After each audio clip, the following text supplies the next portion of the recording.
recording this. So hello, welcome back students. We are studying the topic called as center of mass. एक कल मैंने homework में question दिया था, वो क्वेश्चन इस प्रकार है, ठीक है। इसके पहले हमने क्या किया था? We have solved few numericals based on center of mass of a discrete particle system, और हमने टू पार्टिकल सिस्टम का एक फॉर्मूला डिराइव किया था using mass movement of centre of मास।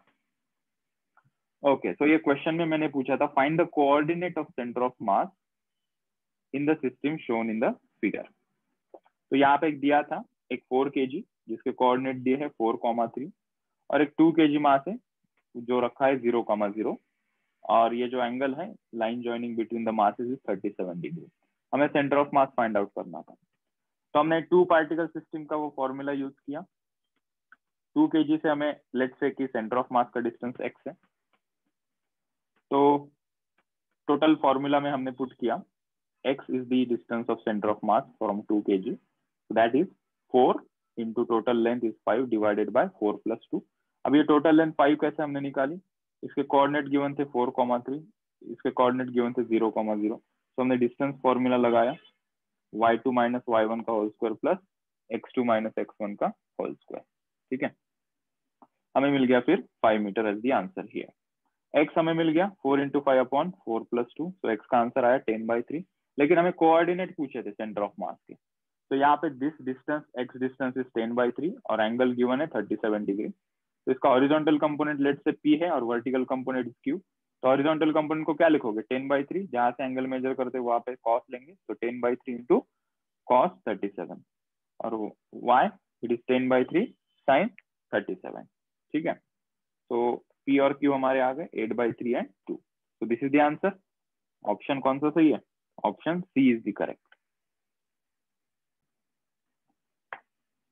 सो एक पोर्शन देखो सामने, centre of mass of system of particle with multiple object. अगर मल्टीपल ऑब्जेक्ट हमारे पास है तो उसका सेंटर ऑफ मास हम कैसे फाइंड आउट करेंगे? For that let's see this diagram. यहाँ पे कंसिडर हमने किए 3 पार्टिकल्स जिनका मास है m1, m2 एंड m3।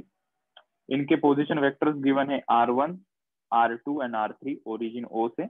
इसका सेंटर ऑफ मास कहीं यहाँ पे आएगा ऐसा मान लेते हैं, this is the centre of mass C। उसका ओरिजिन से पोजीशन वेक्टर है rc। हमें ये rc फाइंड आउट करना है पोजीशन वेक्टर, और जैसे ही पोजीशन वेक्टर मिल जाएगा हमें इसके x और y कोऑर्डिनेट भी मिल जाएंगे, ठीक है। This is our purpose. हमें पता है कि सेंटर ऑफ मास के अबाउट मास मूवमेंट अगर हम लेते हैं तो वो इक्वल टू क्या होती है? 0 होती है। सो फॉर दैट पर्पस हमें ये डिस्टेंस चाहिए सेंटर ऑफ मास से m1 का, सेंटर ऑफ मास से m2 का, सेंटर ऑफ मास से m3 का। तो m1 का डिस्टेंस सेंटर ऑफ मास से this will be r1 minus rc। Arrow कहाँ पे है? m1 की तरफ है, so the final position vector is r1, initial position vector is rc, so r1 minus rc। Similarly m2 का position vector center of mass से it is r2 minus rc, और similarly m3 का position vector center of mass से is r3 minus rc, ठीक है। So by mass movement of all the particle above center of mass, by definition of center of mass, we can say mass movement of m1 about center of mass plus mass movement of m2 about center of mass plus mass movement of m3 about center of mass will be equal to 0. So m1 into r1 minus rc, that is m1 into r1 minus rc plus m2 into r2 minus rc plus m3 into r2 minus r3 is equals to 0.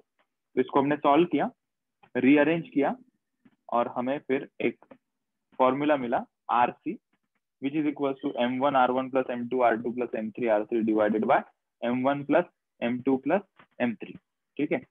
3 से ज्यादा हो गए तो plus m4 कर दो और numerator में plus m4 r4।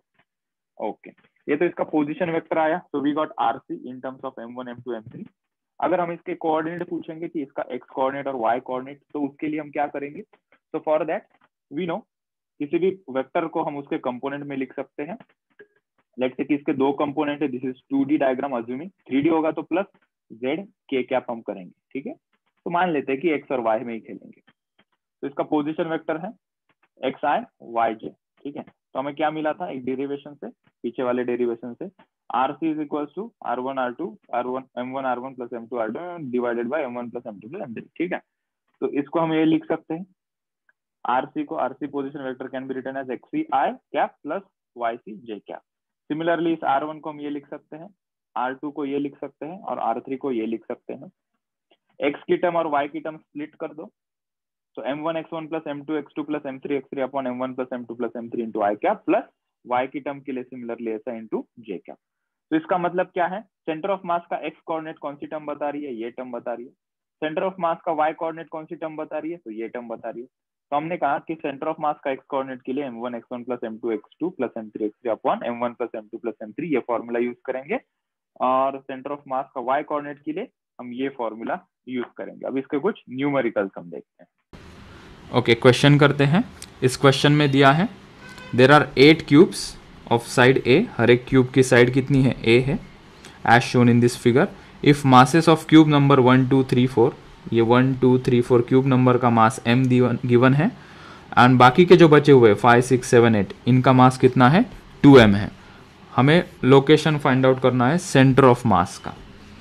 तो हमने देखा यहाँ पे, अच्छा तो ये टोटल डिस्टेंस हमने देखा कि ये टोटल डिस्टेंस कितना है, ये 4a है।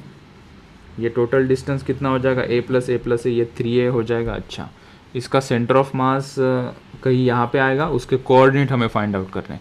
सो ज्योमेट्रिकल थोड़ी ना फाइंड आउट करेंगे, मैथमेटिकली फाइंड आउट करेंगे। हमारे पास फॉर्मूला है, x coordinate of centre of mass is m1x1 plus m2x2 plus m3 divided by m1 plus m2 that is sum of the total masses, ये formula है। y coordinate और x coordinate के लिए हम इस प्रकार का ही फॉर्मूला यूज करेंगे। अभी यहाँ पे देखो, ये पूरे डब्बे को, चारों डब्बे को एज अ एक बॉडी कंसिडर कर सकते हैं। लेट्स से कि इसका पूरे का मास है m1, इन तीनों डब्बे का मिला के पूरे का मास है m3, और एक ऊपर वाले डब्बे का मास मान लेते हैं कि वो है m3, ठीक है। तो अभी मुझे बताओ, इन पूरे डब्बों का सेंटर ऑफ मास कहाँ आएगा, एग्जैक्टली सेंटर में, क्योंकि सभी का मास m है, सिमेट्रिक डब्बे हैं। तो ये टोटल लेंथ अगर 4a है तो इसका सेंटर ऑफ मास यहाँ से कितना आएगा, हमने कहा 2a आएगा। वैसे ही इसका सेंटर ऑफ मास लेंगे और इसका सेंटर ऑफ मास का डिस्टेंस हम लेंगे, ठीक है। सो हमने कहा कि what is m1, we have written it here. What is m1, m1 is m plus m plus m plus m that is 4m। What is x1, इनका सेंटर ऑफ मास का डिस्टेंस, टोटल डिस्टेंस 4a है तो उसका half कितना हो जाएगा, 2a। फिर हमने कहा m2, what is m2, 2m plus 2m plus 2m, 2m plus 2m plus 2m, ऊपर नंबर भी लिखे है कि किसका क्या है ये। सो टोटल मास कितना आया, ये तीनों डब्बे का 6m, और ये तीनों डब्बों का सेंटर ऑफ मास कितना आएगा, a प्लस a कितना है ये 3a, उसका आधा कितना हो जाएगा 3a/2। So the centre of mass of this 3 डब्बाज आर 3a/2, उसको हमने x2 से लिखा। m3 क्या है, दैट इज 8 नंबर का ब्लॉक, उसका मास कितना है 2m, और उसका सेंटर ऑफ मास a का आधा दैट इज a/2। तो इन सभी का हमें x coordinate of centre of mass मिल जाएगा। हमने कहा कि अभी पुट कर दो, m1 को 4m, x1 को 2a ये वाला, m2 को 6m, x2 को 3a/2 ये वाला, m3 को 2m और x3 को a/2 ये वाला, डिवाइडेड बाय टोटल मास की एडिशन। हमें आंसर मिला फिर 3a/2। So the x coordinate of this 8 blocks have the center of mass 3a/2। Similarly हम y कोऑर्डिनेट निकालते हैं नेक्स्ट पेज पे। सो y कोऑर्डिनेट निकालने के लिए हमने देखा इन डब्बों का y डायरेक्शन में सेंटर कितना है, तो इसका y डायरेक्शन में सेंटर कितना है a/2 डिस्टेंस पे, क्योंकि ये टोटल कितना है वर्टिकल डायरेक्शन में टोटल a है, उसका आधा कितना है a/2। तो सभी का सेंटर ऑफ मास यहाँ पे लाई करेगा, इन चारों डब्बों का, इन तीनों डब्बों का सेंटर ऑफ मास यहाँ पे लाई करेगा। उसका डिस्टेंस मुझे कहाँ से लेना है, ये ओरिजिन से O से कितना डिस्टेंस है वो, तो हमने देखा ये टोटल A प्लस ये a/2 कितना हो जाएगा 3a/2। इस 8 वाले डब्बे का सेंटर ऑफ मास यहाँ पे लाई करेगा, तो उसका y कोऑर्डिनेट यहाँ से ये डिस्टेंस मुझे चाहिए, तो ये a plus a 2a plus a/2 that is 5a/2। तो हमें सेंटर ऑफ मास का लोकेशन मिल गया इंडिविजुअल बॉक्सेस का इन y डायरेक्शन। अभी ये वाला फॉर्मूला यूज करेंगे, m1 m2 m3 हमने ऑलरेडी डिफाइन कर दिए थे। तो इन सभी का मास कितना है 4m, और उनका centre of mass in y direction is a/2। इन तीनों का मास टोटल कितना है 6m, और इसका y डायरेक्शन में ओरिजिन से कितना है सेंटर ऑफ मास का लोकेशन 3a/2। 8 वाले डब्बे का सेंटर ऑफ मास यहाँ पे है, उसका लोकेशन कितना है 5a/2, और उसका मास कितना है 2m। वहाँ पे सब्स्टिट्यूट कर दिए सभी वैल्यूज हमने, और हमें y coordinate of centre of mass मिल गया 4a/3। सो इसका सेंटर ऑफ मास कहीं यहाँ पे आएगा, उसका x डिस्टेंस कितना होगा 3a/2 और y डिस्टेंस कितना था, y डिस्टेंस क्या था वो नंबर बताओ जल्दी।